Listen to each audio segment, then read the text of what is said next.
Hello friends, welcome back again. इस video के अंदर हम एचटेट पीजीटी फिजिक्स 2016 में जो फिजिक्स के क्वेश्चन आए थे उन्हीं के सॉल्यूशन को कंटिन्यू करेंगे। और हमारा क्वेश्चन है, the wave nature of electron can be explained bye. मतलब इलेक्ट्रॉन की जो वेव नेचर होती है, वैसे तो इलेक्ट्रॉन कैसा पार्टिकल है, एक मासिव पार्टिकल है जिसका मास होता है। मतलब ये एक पार्टिकल तो है, लेकिन ये वेव नेचर रखता है। इसको किससे एक्सप्लेन करोगे? क्योंकि जो डी ब्रोगली जो साइंटिस्ट थे, उन्होंने कहा था हर एक मैटर जो मूव करता है उससे एक वेव एसोसिएट होती है। मतलब हर एक पार्टिकल के पास वेव नेचर भी होती है, और वेव के पास क्या होती है, पार्टिकल नेचर भी होती है। मतलब लाइट भी ड्यूल नेचर शो करती है, और कोई पार्टिकल है उसके पास वेव नेचर भी होती है। मतलब हर एक मूविंग पार्टिकल से एक वेव एसोसिएटेड होती है, जिसको मैटर वेव या डी ब्रोगली वेव कहते हैं। सो इलेक्ट्रॉन एक क्या है, पार्टिकल है। उसकी वेव नेचर को एक्सप्लेन करना है कि हाँ ये बताओ इसके पास वेव नेचर भी है। मतलब जो डी ब्रोगली ने कहा था वो बात सही है। इसको आप किससे एक्सप्लेन करोगे, किस फिनोमिना से एक्सप्लेन करोगे? Photo electric effect, black body radiation, Compton effect या क्रिस्टल डायाफ्रैक्शन? सो इसका राइट आंसर होता है क्रिस्टल डायाफ्रैक्शन। अब थोड़ा सा इसके बारे में पढ़ लेते हैं कि जो लाइट जो होती है वो ड्यूल नेचर शो करती है। मतलब लाइट के पास पार्टिकल नेचर भी होती है और वेव नेचर भी होती है। हमने पढ़ा लाइट एक वेव है, लेकिन लाइट के पास छोटे छोटे फोटॉन्स होते हैं, एनर्जी के पैकेट्स होते हैं जिनको हम फोटॉन्स कहते हैं, और उनको एक पार्टिकल नेचर होती है लाइट की, हम ये कह सकते हैं। तो लाइट की जो पार्टिकल नेचर होती है उसका यूज करके हम कौन कौन से फिनोमिना एक्सप्लेन कर सकते हैं? Photo electric effect, black body radiation और कॉम्पटन इफेक्ट। ये फिनोमिना ऐसे हैं, अगर हम लाइट को पार्टिकल नेचर मानते हैं तभी एक्सप्लेन हो पाते हैं। सो ये फिनोमिना के बेस पे या इनके बेस पे हम ये कह सकते हैं कि लाइट के पास पार्टिकल नेचर होती है। लेकिन इंटरफेरेंस, डायाफ्रैक्शन और पोलराइजेशन, इनके बेस पे हम ये कह सकते हैं कि लाइट के पास कैसी नेचर होती है, वेव नेचर। क्योंकि लाइट को जब हम वेव मानते हैं तभी ये फिनोमिना एक्सप्लेन हो पाते हैं। वैसे ही जो इलेक्ट्रॉन होता है उसके पास ड्यूल नेचर होती है, क्योंकि डी ब्रोगली ने कहा था अगर कोई भी पार्टिकल मूव करता है तो उससे एक वेव एसोसिएट होती है। और इलेक्ट्रॉन जो होते हैं वो न्यूक्लियस के अराउंड मूव करते हैं, श्योर ये भी क्या होगा कि इससे एक वेव एसोसिएटेड होगी। तो इसलिए उसके पास वेव नेचर होती है। तो जिसको हम क्या कहते हैं, ये कह सकते हैं कि ये ड्यूल नेचर रखता है। तो उसकी वेव नेचर को किससे एक्सप्लेन करोगे? तो एक तो हमारे photo dual nature of matter and radiations में ये आया था, डेविजन एंड जर्मर एक्सपेरिमेंट। उसने भी ये चीज प्रूव करी थी कि इलेक्ट्रॉन के पास वेव नेचर होती है। सो इलेक्ट्रॉन एक पार्टिकल है और वेव नेचर भी है, तो इलेक्ट्रॉन कैसी नेचर रखता है, ड्यूल नेचर रखता है। और एक होता है क्रिस्टल डायाफ्रैक्शन। क्रिस्टल डायाफ्रैक्शन सेम चीज है जो आप एक्स रे डायाफ्रैक्शन में XRD में यूज करते हो।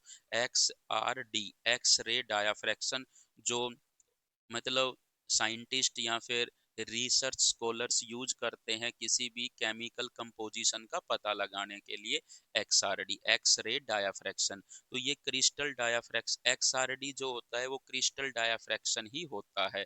2D sine theta equal to n lambda. मतलब ये दो एक्सपेरिमेंट है जिसके बेस पे आप कह सकते हो कि इलेक्ट्रॉन जो है वो वेव नेचर रखता है। सो इसका राइट आंसर क्या आएगा, डी इसका राइट आंसर होगा। लेकिन लाइट के पास पार्टिकल नेचर होती है, वो आप इन तीनों से बता सकते हो। लेकिन इलेक्ट्रॉन के पास वेव नेचर होती है, वो क्रिस्टल डायाफ्रैक्शन से पता चलती है। सो ये सभी चीजें आप पढ़ते हो dual nature of matter and radiation, जो +2 क्लास में एक यूनिट है आपकी, उसमें कि मैटर भी ड्यूल नेचर शो करते हैं और लाइट या रेडिएशंस भी क्या करती है, ड्यूल नेचर शो करती है। अब देखिए नेक्स्ट क्वेश्चन क्या है, the ratio of nuclear volume to atomic volume. मतलब आपको वॉल्यूम किसका, न्यूक्लियस का, और बाय वॉल्यूम किसका, एटम का, ये निकालना है कितना होगा, ये बताइए। अब आपको पता है कि जो एटम है, एटम का जो साइज है वो हम नियरली कितना लेते हैं, एटम का तो होता है 10⁻⁻10 मीटर साइज का, और न्यूक्लियस का कितना होता है 10⁻⁻15 मीटर के ऑर्डर का। मतलब आपसे अगर क्वेश्चन पूछे साइज ऑफ एटम का क्या ऑर्डर होता है, एटम का तो 10⁻⁻10 मीटर ऑर्डर का होता है, और न्यूक्लियस के साइज का ऑर्डर क्या होता है 10⁻⁻15 मीटर। तो अगर साइज का मतलब ये आपको उसकी रेडियस गिवन है, ये पूरा का पूरा एटम है, और ये अंदर आपका क्या है, न्यूक्लियस है। तो आपको वॉल्यूम किसी भी स्फीयर का जिसकी रेडियस आर हो तो उसका वॉल्यूम कितना होता है 4/3 पाई r क्यूब। तो यहाँ पे न्यूक्लियस का वॉल्यूम बाय एटम का वॉल्यूम, तो न्यूक्लियस का वॉल्यूम क्या आएगा 4/3 पाई, न्यूक्लियस की रेडियस 10⁻⁻15 की क्यूब बाय 4/3 पाई, और एटम की रेडियस का क्यूब तो 10⁻⁻3 का क्यूब। तो 4 ये तो कैंसल आउट हो जाएगा, ऊपर 10⁻⁻45 हो जाएगी और नीचे 10⁻⁻30 हो जाएगी। तो ऊपर कितनी बच जाएगी 10⁻⁻15। सो इसका राइट आंसर क्या होगा 10⁻⁻15। तो अगर हम ऑप्शन से देखें तो डी इसका क्या होगा, राइट आंसर होगा। अब याद रखिए कि इस क्वेश्चन में nuclear volume to the atomic volume पूछा है, मतलब न्यूक्लियस का वॉल्यूम ऊपर आएगा और एटम का जो वॉल्यूम है वो नीचे आएगा। अगर किसी ने एटम का ऊपर रख दिया और न्यूक्लियस का नीचे तो ऑप्शन सी सही हो जाएगा, जो इनकरेक्ट होगा। तो इसलिए ध्यान रखिए, ratio of nuclear volume to atomic volume मतलब न्यूक्लियस का वॉल्यूम ऊपर रखना है और एटम का वॉल्यूम नीचे रखना है। और जब आप ऐसा करके चलोगे तो आपका राइट आंसर क्या आ जाएगा, डी आपका राइट आंसर आ जाएगा। अब नेक्स्ट क्वेश्चन देखिए, हीट प्रोपागेट्स इन वैक्यूम, मतलब हीट का मतलब हमने पढ़े थे हीट के प्रोपागेट करने के 3 वे होते हैं। कितने वे होते हैं, 3 वेज होते हैं हीट के प्रोपागेट करने के। एक होता है कंडक्शन, एक होता है कन्वेक्शन कन्वेक्शन और एक होता है रेडिएशंस।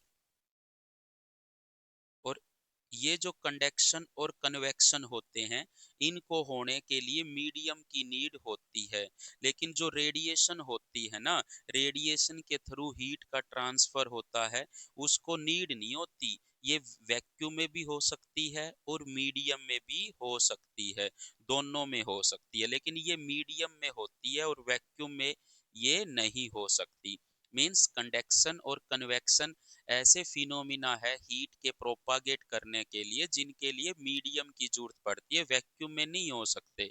लेकिन जो रेडिएशन जो वे है, जैसे सन से रेडिएशन आती है अर्थ पे, तो अर्थ के कुछ पार्ट लगी आपका क्या है, एटमॉस्फेयर है, उसके बाद तो वैक्यूम है, लेकिन फिर भी रेडिएशन ट्रेवल करके आ जाती है। क्यों, क्योंकि रेडिएशन को ट्रेवल करने के लिए वैक्यूम मतलब मीडियम की नीड नहीं होती है, ये वैक्यूम में भी ट्रेवल कर सकती है। सो इसका राइट आंसर क्या होगा, heat propagates in vacuum by radiation, मतलब रेडिएशन के द्वारा हीट जो है प्रोपागेट कर सकती है वैक्यूम में, कंडक्शन और कन्वेक्शन के द्वारा वैक्यूम में प्रोपागेट नहीं कर सकती। तो इसका राइट आंसर क्या होगा, सी इसका राइट आंसर होगा। अब देखिए नेक्स्ट क्वेश्चन क्या है, if a wire having resistance 80 ओम, मतलब एक वायर है, मान लेते हैं एक वायर है जिसकी रेजिस्टेंस कितनी गिवन है 80 ओम गिवन है, is stretched to double the length, मतलब आपने उसको खींच के उसकी लेंथ को डबल कर दिया। मतलब मान लेते हैं पहले उसकी लेंथ कितनी है एल, और एरिया ऑफ क्रॉस सेक्शन कितना है ए, और जो मटेरियल बना हुआ है उसकी रो क्या है, रजिस्टिविटी। रो क्या है, रजिस्टिविटी है उस मटेरियल की जिस मटेरियल से वो वायर बनी हुई है, रजिस्टिविटी ऑफ मटेरियल, मतलब जिस मटेरियल की वो बनी हुई है। और बाद में आपने क्या किया, उसकी लेंथ को दुगना कर दिया, खींच करके उसकी लेंथ को दुगना कर दिया, तो L से कितना कर दिया 2L कर दिया। तो अब कहता है नई रेजिस्टेंस बताओ, रेजिस्टेंस बीकम्स कितनी हो जाएगी। तो देखिए ऐसे केसेस में हम क्या करते हैं कि अगर आपने लेंथ को इंक्रीज किया है, अगर आपने लेंथ को इंक्रीज किया है तो उसका एरिया भी तो क्या हो जाएगा, चेंज हो जाएगा। पहले अगर एरिया ऑफ क्रॉस सेक्शन अगर उसकी मोटाई ए थी, तो अब मोटाई कितनी हो गई होगी, ताकि क्योंकि रजिस्टेंस किसके इक्वल होता है, रजिस्टेंस होता है रो एल बाय ए के इक्वल। रो तो सेम ही रहेगा क्योंकि मटेरियल आपका सेम है, लेकिन जो लेंथ के चेंज होने से उसका एरिया ऑफ क्रॉस सेक्शन भी चेंज होगा, तो ये जो रजिस्टेंस है ये चेंज हो गई होगी। हमें क्या निकालना है, आर डैश निकालना है। अब यहाँ पे हम एक शॉर्टकट भी लगा सकते हैं। शॉर्टकट क्या होता है कि अगर आपने लेंथ को n टाइम्स कर दिया, n टाइम्स बाय स्ट्रेच करके, n टाइम्स बाय स्ट्रेचिंग, मतलब आपने उसको स्ट्रेच करके n टाइम्स कर दिया। n टाइम्स का मतलब है कि आपने उसकी लेंथ को n टाइम्स, का मतलब समझते हो कि पहले l थी तो उसकी n टाइम्स होगी, l से n टाइम्स होगी nl। ठीक है, तो अब ये जो रेजिस्टेंस होगी वो n स्क्वायर टाइम्स हो जाएगी। कितने टाइम्स हो जाएगी, n स्क्वायर टाइम्स। मतलब यहाँ पे आपने लेंथ को क्या किया, दुगुना किया, तो ये n कितना आ गया, 2, तो ये 2 का स्क्वायर क्या हो जाएगा, 4, मतलब न्यू रेजिस्टेंस 4R हो जाएगी। और पहले कितनी थी, 80, तो 4 से गुणा कर दो उसको। ये तो है शॉर्टकट कि आप डायरेक्ट इसका यूज कर सकते हो कि अगर आपने लेंथ को n टाइम्स कर दिया बाय स्ट्रेचिंग, मतलब खींच के अगर आपने n टाइम्स कर दिया, तो उसकी जो रेजिस्टेंस है वो n स्क्वायर टाइम्स हो जाती है।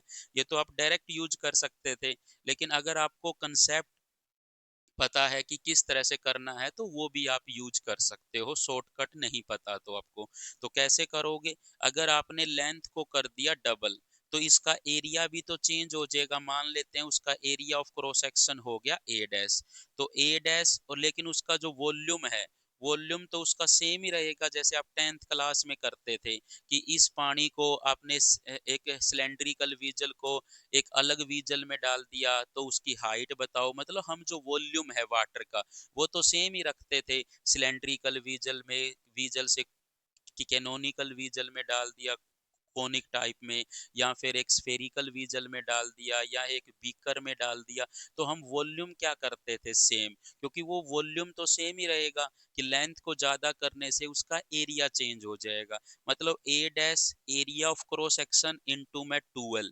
किसके बराबर आएगा, ए इंटू एल।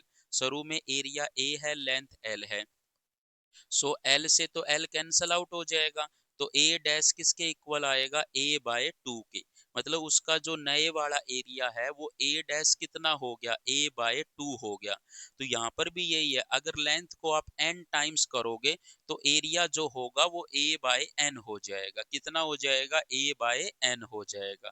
अब देखिए A dash equal to A by 2 है, तो न्यू रेजिस्टेंस आर डैश क्या आएगा, rho L dash by A dash.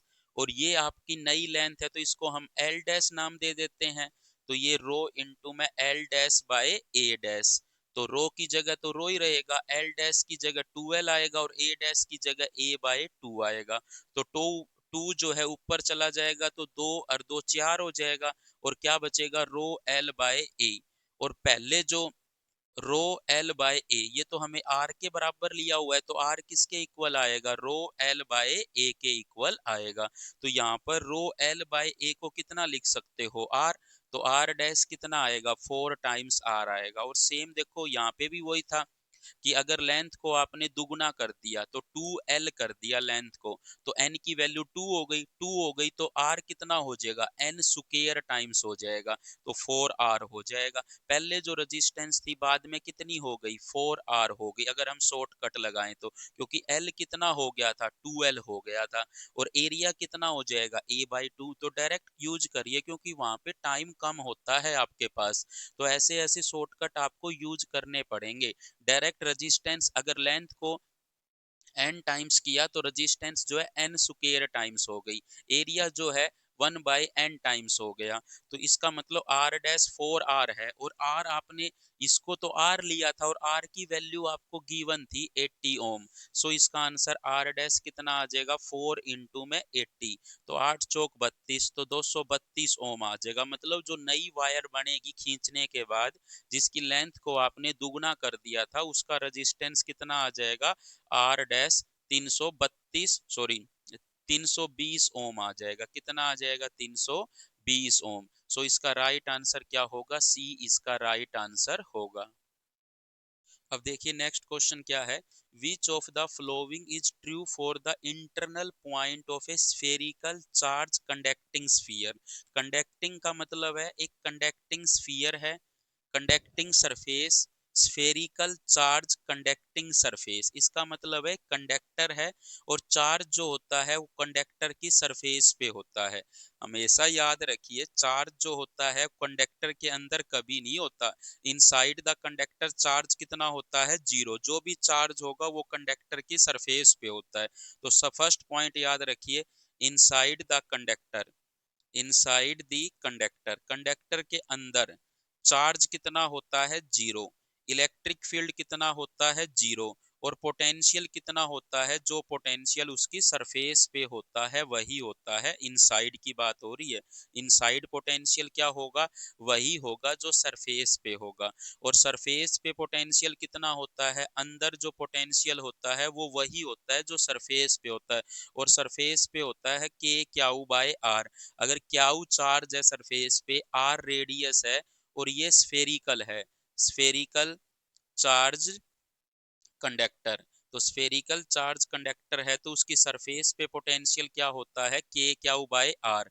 तो अंदर भी कितना होगा, के क्याऊ बाय आर। लेकिन अंदर इलेक्ट्रिक फील्ड कितना होता है, जीरो। मतलब पोटेंशियल अंदर जीरो नहीं होता है चार्ज कंडक्टर के, चार्ज कंडक्टर के inside the charge conductor, inside the charge conductor. अगर कोई चार्ज कंडक्टर है जिसके ऊपर चार्ज है, सारा का सारा चार्ज कहां पर होगा, all the charge, all the charge on the, all the charge resides on the surface of A charge conductor. मतलब अगर कोई चार्ज कंडक्टर है तो उसकी सरफेस पे सारा का सारा चार्ज रिसाइड हो जाता है, अंदर नहीं होता है। मतलब जो भी अगर आप चार्ज देना चाहते हो किसी कंडक्टर को, तो वो कंडक्टर चाहे होलो हो चाहे सॉलिड हो, चाहे कंडक्टर होलो हो चाहे वो सॉलिड हो, मतलब ये स्फीयर चाहे होलो होता चाहे सॉलिड होता, अंदर पोटेंशियल जीरो नहीं होता है। लेकिन इलेक्ट्रिक फील्ड अंदर क्या होता है, जीरो। चार्ज क्या होता है, अंदर जीरो, सारा चार्ज उसकी सरफेस पे ही रीडिस्ट्रीब्यूट हो जाता है। सो इसका राइट आंसर क्या होगा, इंटरनल पॉइंट्स के अंदर इलेक्ट्रिक फील्ड जीरो होता है, पोटेंशियल भी जीरो होता है। Electric field zero, potential non zero. So B इसका क्या होगा, राइट आंसर होगा कि इलेक्ट्रिक फील्ड जो है अंदर जीरो होता है कंडक्टर के और पोटेंशियल जीरो नहीं होता। इसीलिए इलेक्ट्रिक फील्ड जीरो होता है, इसीलिए इसको हम इलेक्ट्रोस्टैटिक शील्डिंग की तरह यूज करते हैं। किसकी तरह यूज करते हैं, इलेक्ट्रोस्टैटिक शील्डिंग। इलेक्ट्रोस्टैटिक शील्डिंग का मतलब होता है कि वहां पे इलेक्ट्रिक फील्ड नहीं पहुंच पाता, तो जो आपके इंपॉर्टेंट डॉक्यूमेंट्स है या कोई थिंग्स है उससे आप बचा सकते हो उनको इलेक्ट्रिक फील्ड से। मतलब जब लाइटनिंग होती है तो आप उससे उन डॉक्यूमेंट्स को आप सेव रख सकते हो सेफली। सो इस क्वेश्चन का राइट आंसर क्या होगा, बी इस क्वेश्चन का राइट आंसर होगा आपका। अब देखिए नेक्स्ट क्वेश्चन क्या है, ए सीरीज एलसीआर सर्किट। मतलब एक series LCR circuit contains L दे रखा है, सी दे रखा है, आर दे रखा है। If the inductive and capacitive reactance are equal, मतलब कह रहा है then value of reactance. Reactance का मतलब या तो आप एक्सएल की वैल्यू बता दो या एक्ससी की वैल्यू बता दो, ये पूछ रहा है। इक्वल होगी, कह रहा है इंडक्टिव और कैपेसिटिव रिएक्टेंस इक्वल है, लेकिन फिर आप हमें उनकी वैल्यू बताइए। द वैल्यू ऑफ रिएक्टेंस, मतलब इसको कहते हैं इंडक्टिव रिएक्टेंस, क्योंकि इसने नाम नहीं दिया इंडक्टिव रिएक्टेंस, और ये होती है कैपेसिटिव रिएक्टेंस। इसने नाम क्यों नहीं दिया कि कौन सी रिएक्टेंस बतानी है, क्योंकि दोनों की वैल्यू बराबर आएगी, आप किसी की भी वैल्यू निकाल के बता दीजिए। तो इस क्वेश्चन को कैसे करोगे, फर्स्ट थिंग सुनिए कि सीरीज एलसीआर सर्किट में एल सी और आर गिवन है। इंडक्टिव रिएक्टेंस किसके इक्वल होती है, ओमेगा एल, और कैपेसिटिव रिएक्टेंस कितने इक्वल होती है, 1/ओमेगा सी के। लेकिन हमें एल या फिर सी तो गिवन है, लेकिन हमें ओमेगा नहीं गिवन। तो ओमेगा हम कैसे निकालेंगे? लेकिन हमें एक चीज दे रखी है, इंडक्टिव और कैपेसिटिव रिएक्टेंस इक्वल है। अगर ये चीज इक्वल दे रखी है मतलब वहां पे रेजोनेंस हुआ है, और रेजोनेंस हुआ है तो जो आपने एसी सप्लाई थी, एसी सप्लाई की जो एंगुलर फ्रीक्वेंसी होगी ओमेगा, वो किसके इक्वल होगी? 1/√LC। मतलब ओमेगा इसके बराबर होनी चाहिए, तभी आपका ये जो एक्सएल है वो एक्ससी के बराबर तभी होगा, क्योंकि उस समय रेजोनेंस हुआ है। एक्सएल जब एक्ससी के बराबर आ जाता है ना, किसमें? सीरीज एलसीआर सर्किट के अंदर जब एक्सएल एक्ससी के बराबर होता है तो रेजोनेंस होता है। और रेजोनेंस कब होता है? जब जो एसी सप्लाई आपने करी है उसका ओमेगा इसके बराबर हो। मतलब ये रेजोनेंस एंगुलर फ्रीक्वेंसी है। क्या है आपकी? रेजोनेंस एंगुलर फ्रीक्वेंसी है आपकी, रेजोनेंस एंगुलर फ्रीक्वेंसी। और अगर आपको फ्रीक्वेंसी निकालनी हो तो ओमेगा की जगह क्या रख दोगे? 2 पाई न्यू रख देते हो। तो रेजोनेंस फ्रीक्वेंसी क्या आ जाती है? 1/2 पाई √LC। ये होती है रेजोनेंस फ्रीक्वेंसी। क्या होती है? Resonance frequency. ये निकालते हैं ऐसे। लेकिन हमें तो हमारे क्वेश्चन के अकॉर्डिंग ओमेगा निकालना पड़ेगा। तो एक बार के लिए हम जो ओमेगा है उसको यहाँ पे डायरेक्ट पुट कर लेते हैं। तो एक्स एल निकाल लेते हैं, क्योंकि इजी है एक्सएल निकालना, क्योंकि अगर यहाँ पे रखेंगे नीचे तो उसको डिवाइड करना थोड़ा मुश्किल रहता है। तो ओमेगा एल, और ओमेगा की जगह क्या है? 1/√LC गुणा में एल। तो एल ऊपर है, रूट एल नीचे, तो रूट एल कहाँ बच जाएगा? ऊपर। और रूट सी कहाँ बच जाएगा? नीचे। तो ये क्या आ जाएगा? √LC आ जाएगा। तो अब हमें एल और सी की वैल्यू गिवन थी, वो रख दीजिए। एल की वैल्यू कितनी गिवन है? एल की वैल्यू है 1 मिली हेनरी। तो एल कितना गिवन था? 1 मिली हेनरी। मतलब 10⁻³ हेनरी एल की वैल्यू दी हुई है, -3 क्योंकि मिली की वैल्यू -3 होती है। और एक आपको क्या चाहिए? सी चाहिए। और सी की वैल्यू कितनी गिवन थी? 10 माइक्रोफेरेड। तो यहाँ पर सी की वैल्यू कितनी है? 10 माइक्रोफेरेड। और माइक्रो की अगर वैल्यू रखेंगे तो 10⁻⁻6 होती है। तो ये 10 की पावर क्या आ जाएगी? -5 फेरेड। यहाँ पे रख दीजिए। एल की जगह 10⁻⁻3 और सी की जगह 10⁻⁻5। तो ये 10⁻⁻5 ऊपर लेके जाओगे तो +5 हो जाएगी, +5 और -3 तो +2 रह जाएगी। और 10⁻² का रूट क्या आएगा? 10 आएगा। तो ये XL कितना आ गया? 10 ओम आ जाएगा, क्योंकि रिएक्टेंस की यूनिट वो ही होती है जो रेजिस्टेंस की होती है। तो इंडक्टिव रिएक्टेंस और कैपेसिटिव रिएक्टेंस दोनों का सेम वैल्यू होगा, और कितना होगा? 10 ओम होगा। सो इसका राइट आंसर क्या होगा? ए इसका राइट आंसर होगा आपका। अब देखिए नेक्स्ट क्वेश्चन क्या है? If the frequency of alternating current is 50 hertz. मतलब फ्रीक्वेंसी दे रखी है अल्टरनेटिंग करंट की 50 हर्ट्ज है, then the time taken by current to rise from zero to maximum. मतलब करंट को जीरो से मैक्सिमम जाने में कितना टाइम लगेगा ये पूछ रहा है। और अल्टरनेटिंग करंट कैसा होता है? हमने पढ़ा है, ऐसा होता है अल्टरनेटिंग करंट। अब ये देखिए, ये तो वैल्यू करंट की क्या है? जीरो। और ये वैल्यू क्या है करंट की? यहाँ पर मैक्सिमम हो गई। यहाँ पे करंट की कैसी वैल्यू हो गई? मैक्सिमम। और यहाँ से लेकर यहाँ लग पूरा क्या होता है? एक टाइम पीरियड होता है टी। और यहाँ से देखो टाइम पीरियड टी है, तो यहाँ से लेकर यहाँ लग कितना टाइम लगेगा? T/4। यहाँ से लेकर यहाँ लग भी कितना लगेगा? T/4। और यहाँ से यहाँ लग भी कितना लगेगा? T/4। और यहाँ से यहाँ लग भी कितना लगेगा? T/4। तो ओवरऑल टाइम कितना हो जाएगा? टी। तो अब हमें फाइनली क्या निकालना है? टी निकालना है, क्योंकि जीरो से मैक्सिमम जाने में कितना टाइम लगेगा? T/4। ये निकालने के लिए हमें क्या निकालना पड़ेगा? टी निकालना पड़ेगा, तभी आप T/4 कर पाओगे। लेकिन आपको इस एसी की फ्रीक्वेंसी गिवन है 50 हर्ट्ज, और फ्रीक्वेंसी टाइम पीरियड जो होता है वो फ्रीक्वेंसी का क्या होता है? अपोजिट। या ये समझ लो फ्रीक्वेंसी जो है वो टाइम पीरियड का क्या होती है? अपोजिट। तो टाइम पीरियड 1/न्यू आ जाएगा, तो 1/50। और फ्रीक्वेंसी हर्ट्ज में है तो टाइम पीरियड किस में आएगा? सेकंड में। तो टाइम पीरियड ये आ गया। तो यहाँ पर क्या करेंगे? हमें तो T/4 निकालना है ना, तो 1/50 और बाय 4, यही चीज करनी पड़ेगी आपको t/4 निकालने के लिए। तो ये 1 बाय कितना आ जाएगा 200 सेकेंड। सो इतना टाइम लगेगा उसको 0 से मैक्सिमम जाने में। सो इसका राइट आंसर क्या होगा, ए इसका राइट आंसर होगा आपका। अब देखिए नेक्स्ट क्वेश्चन क्या है। An object of mass 1 kilogram, मतलब एक ऑब्जेक्ट है जिसका मास 1 किलोग्राम है, falls on a vertical spring from a height of 2 metre and spring get compressed. मतलब आपने एक वर्टिकल स्प्रिंग लगा रखा था, मान लो इस तरह से आपने कोई स्प्रिंग लगा रखा था, और यहाँ से इसके कितने हाइट से 2 मीटर की हाइट से एक ऑब्जेक्ट को ड्रॉप कर दिया जिसका मास कितना है 1 किलोग्राम है। तो N object of mass 1 kilogram, N object of mass 1 kilogram false on a vertical spring. ये आपने वर्टिकल स्प्रिंग लगा दिया, यही तो है आपका वर्टिकल, खड़ा करके स्प्रिंग आपने लगा रखा है, वर्टिकल स्प्रिंग। और एक object of mass this falls on a vertical spring from a height of 2 metre. तो 2 मीटर की हाइट से उसको फॉल कराया उस ऑब्जेक्ट को, एंड स्प्रिंग गेट कंप्रेस्ड, मतलब ये जो इसके ऊपर गिरेगा स्प्रिंग पर तो ये क्या हो जाएगा, कंप्रेस हो जाएगा, दब जाएगा। और इसका स्प्रिंग कांस्टेंट के कितना गिवन है 200 न्यूटन पर मीटर, मतलब 200 न्यूटन पर मीटर क्या गिवन है, उसका स्प्रिंग कांस्टेंट गिवन है।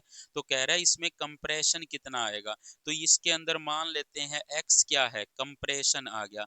x क्या आ गया, कंप्रेशन, मतलब ये x अमाउंट x लेंथ से दब गया। तो बताओ x कितना होगा। तो यहाँ पर क्या हो रहा है कि जो ऑब्जेक्ट है m मास का ऑब्जेक्ट कुछ हाइट से आएगा, तो उसकी ग्रेविटेशनल जो पोटेंशियल एनर्जी होगी, ग्रेविटेशनल पोटेंशियल एनर्जी कितनी होगी mgh, वो किस में कन्वर्ट हो जाएगी, स्प्रिंग की पोटेंशियल एनर्जी में। स्प्रिंग पोटेंशियल एनर्जी कितनी होगी, हाफ के एक्स स्क्वायर। मतलब वो mgh जो ग्रेविटेशनल पोटेंशियल थी उस मास के पास, वो किस में कन्वर्ट हो गई, हाफ के एक्स स्क्वायर। अगर स्प्रिंग में एक्स कंप्रेशन आया है तो उसके अंदर कितनी पोटेंशियल एनर्जी आ गई होगी, हाफ की एक्स स्क्वायर। तो एम जी एच को किसके बराबर कर दोगे, हाफ की एक्स स्क्वायर के। और हमें क्या निकालना है, एक्स, तो एक्स स्क्वायर किसके इक्वल आएगा 2mgh/k। यही चीज करनी पड़ेगी, 2 इस साइड आ जाएगा और k नीचे आ जाएगा। अब जो जो वैल्यू दे रखी है वो पुट कर दो 2। मास आपको कितना गिवन था 1 किलोग्राम, और g की वैल्यू कह रहा है 10 ले लीजिए क्वेश्चन में, और h आपको 2 मीटर गिवन था, और k की वैल्यू 200 गिवन थी। सो ये कितना आएगा, 2 और 10 और 2, तो ये 2 दूनी 4, 40/200। तो ये 0 से 0 से 4, ये 1/5 आ जाएगा, कितना आ जाएगा 1/5। तो एक्स स्क्वायर अगर 1/5 है तो x कितना आएगा 1/√5 मीटर। तो इसका राइट आंसर क्या होगा, x इक्वल टू 1/√5 मीटर, इतना कंप्रेशन आया है। सो अगर ऑप्शन के अकॉर्डिंग सी ऑप्शन इसका क्या होगा, राइट ऑप्शन होगा। So thank you so much for watching this video. Please like, share and subscribe जरूर करें।